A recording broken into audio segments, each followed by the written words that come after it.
Yo, what's up? This is Brandon with Let's Follow Light. Hey, I had a bunch of stuff going on, so I'm going to try to record this and bang this out as quick as possible. This is my testimony. I'm here saying that, I grew up in a Christian environment, went to a Christian school. We had weekly chapel, Bible in classes every day. That was pretty mandatory. We said prayers every week. We gathered in the chapel.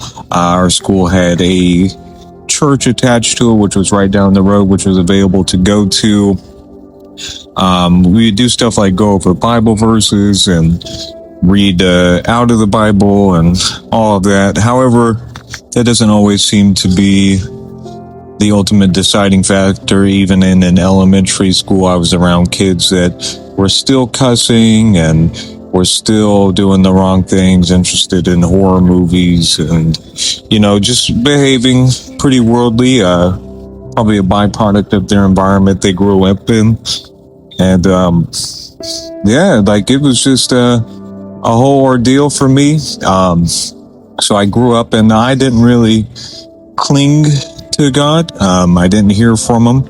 I just kind of was going through the motions and stuff. And I wound up getting switched to a middle school. That's where I began cussing. I watched someone flip off God in the sky, and I was high, smoking weed. From there, my life kind of descended into pornography. As I grew up, I was exposed to pornography actually while I was still in the Christian school. As early as the age of 9, we'd go up to the local library. There'd be kids watching porn and putting out pornographic photos. And the whole thing was just pretty nasty, to say the least. So I kind of began early habitual bad habits that are very worldly, very common these days too. So this was in the early 2000s, maybe 2004. And so that's how I had my grand start to this life. And I was chasing the pursuits of hedonism and pleasure and the things that I had been shown. And it wasn't up until my 20s I was doing more stuff, like getting into negative spirituality, new age stuff. I was dating a witch at the time. She did spells. We did love spells. She was also very chaotic. She would cut herself in front of me, kick out a windshield on the highway. She would overall be very explosive, and I was drawn to her. She was very beautiful. That was my big start, and me and her had spent about 3 years together. I did that, and we had a major breakup, which led me to contemplating suicide about myself. I wasn't very strong in my emotions. I was a very emotional person back then, very easy to misguide, and I put all of my marbles into my emotions back then. I wasn't exemplifying very manly traits, and those are the things that I've been shown from the people around me. So from there, I wound up having my first encounter with God during that contemplation of suicide and having no one to turn to. I said, I'm just going to give up everything I was in, which included negative music, drugs, psychedelics, pills, weed, all of those negative things. And I did. I gave them up, and for the first time in my life, I also set down my phone. I was fasting. I was praying. I was reading, and I was 23 years old.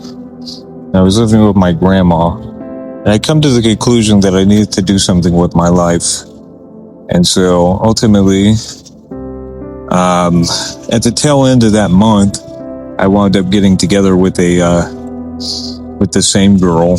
We had a child, And yeah,